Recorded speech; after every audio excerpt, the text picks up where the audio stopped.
Taylor T. Carlson, and it's heavy metal vinyl time again today.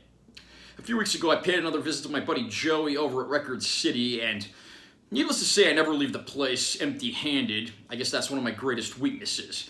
Anyway, one of my favorite bands of all time, of course, is Whitesnake, and I found not one, but two remastered vinyl reissues of Whitesnake albums during my visit there. I'm going to do an unboxing and some general comments on these releases. First of all, we have the 35th anniversary remix release of the Slighted In album, originally released in around 1984. And then we have the 30th anniversary remaster of Slip of the Tongue, originally released in 1989, the follow-up to the legendary 1987 self-titled album.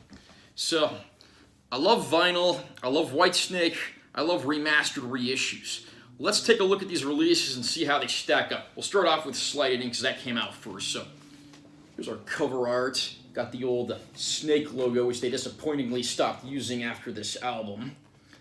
Slighted In was actually the first Whitesnake album to ever be released in America, so it holds a special place in the hearts of a lot of heavy metal fans.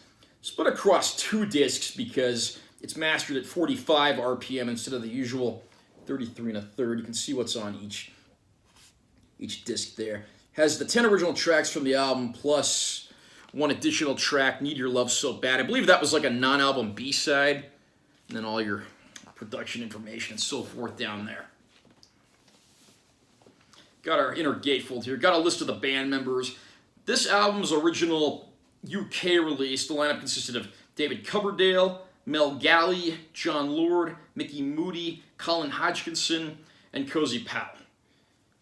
The US remix release that came out after the original UK one, which was mixed a little differently. This is something that's been talked about a lot in the world with all the releases of both versions. The musicians who appeared on the US remix lineup included John Sykes on guitar, Neil Murray on bass. They would both feature prominently on the 1987 album.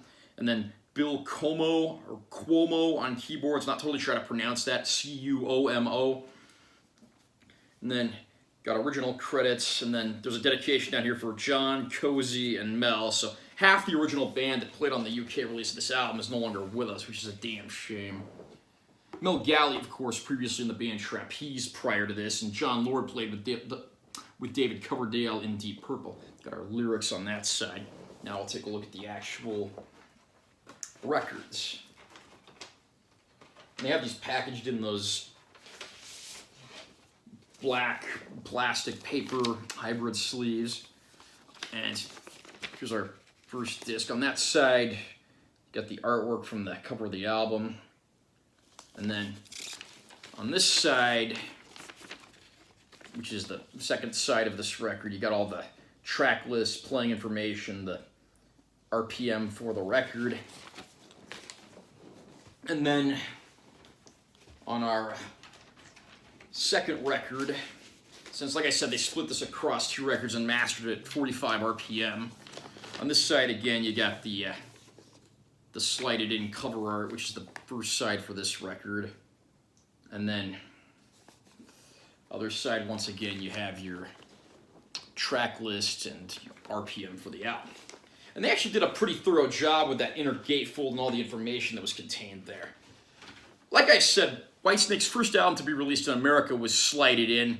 The original UK mix was a little more balanced and the keyboards were a little more noticeable, whereas the initial US remix of the album actually really boosted the guitar and drum parts and tried to make it more US radio friendly.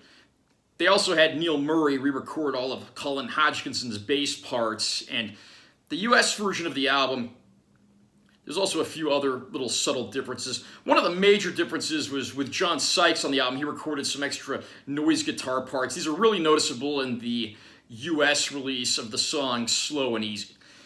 Now, Slighted In, this largely marked the end of the original Whitesnake era and the beginning of their more commercial worldwide era. Like I said, this was the last album that used their classic snake logo. And then there are apparently multiple vinyl releases of this. There's one that has like one disc with the UK mix and one disc with the US mix.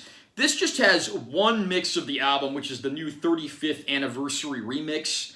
And It seems to be a little truer to the original UK mix, with the exception of the song Gambler, which removes the echo that was in the original UK mix. So it almost kind of seems like a compromise between the two versions, really capturing the best elements. Honestly, I think this is the best this album has ever sounded.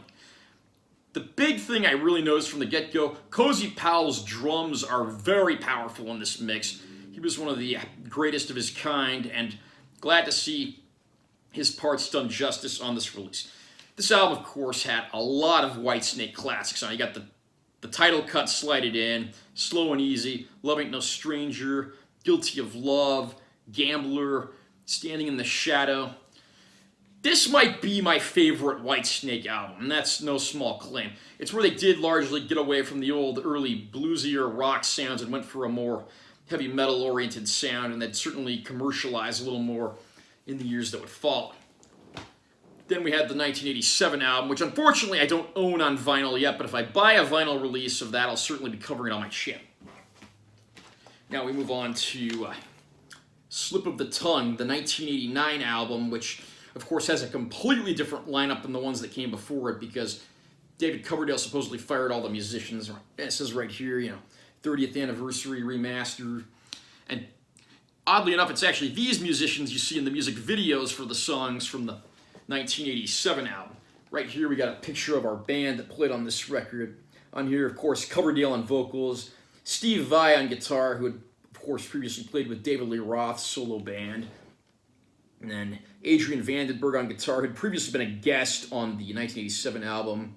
Rudy Sarzo on bass, the guy who played bass for literally everybody. And then on drums, Tommy Aldridge.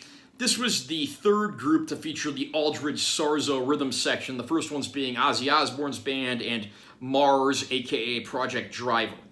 And down here we got our track list. The first record has the original album, most of it.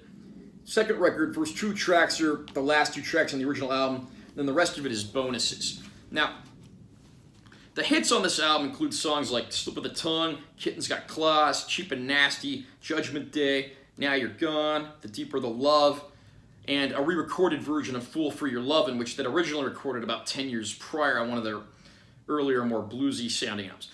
Bonus tracks on here are the single B-side, Sweet Lady Luck, the Chris Lord Alge single remix of Now You're Gone, a version of Cheap and Nasty with an alternate solo and ending, an alternate intro and breakdown version of Slip of the Tongue, the Vai Voltage mix of Fool for Your Lovin', alternate and extended solos version of Judgment Day, and the AOR mix with CHR intro for Fool for Your Lovin'. So they actually give you quite a bit of supplemental material in this set, which for any release on vinyl tends to be kind of rare. On this side we have our lyrics, of course, and then you got all our liner notes and production info on this side. I love how they included pictures of the singles here. I think that's actually pretty cool. Yeah, they got Fool for Your Loving, The Deeper the Love, and Now You're Gone, all of which were great songs in their own rights. And then over here, the obligatory information, including some of the guest musicians listed here. David Rosenthal on keyboards, Don Airey on keyboards, who of course had played on the 1987 album as well. Airey now plays with Deep Purple, having replaced the late great Sean Lord. Tommy Funderbunk on additional vocals, Richard Page on additional vocals, and very special guest Glenn Hughes on vocals, the bassist and co-lead vocalist of Deep Purple back when David Coverdale was in the band. The original album was produced by Mike Klink and Keith Olsen. Mike Klink is probably most famous for producing the Guns N' Roses album Appetite for Destruction, one of the quintessential classics of the heavy metal genre. Now we've got our album sleeves. Again, these are kind of similar to the ones that come with the slide-it-in release. And then on the first side of each one, we got our stamp artwork there, like on the cover of the release. And then right there, we've got our album title and a list of which tracks are on which side of the record.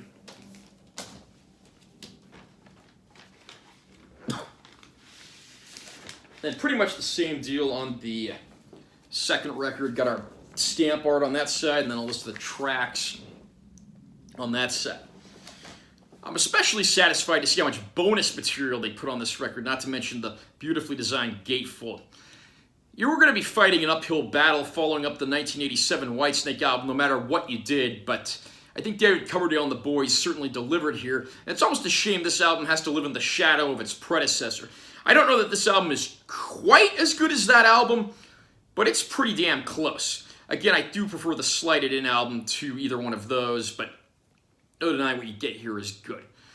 What is your favorite Whitesnake album? Have you picked up any of these reissues yet? Comment down below and let me know what you think. Also remember to hit that subscribe button if you're not subscribed to my channel yet, because I'm always posting new videos, many of which are vinyl-centric. And give this one a like if you found it helpful or interesting. I'm Taylor T. Carlson. See you in my next video.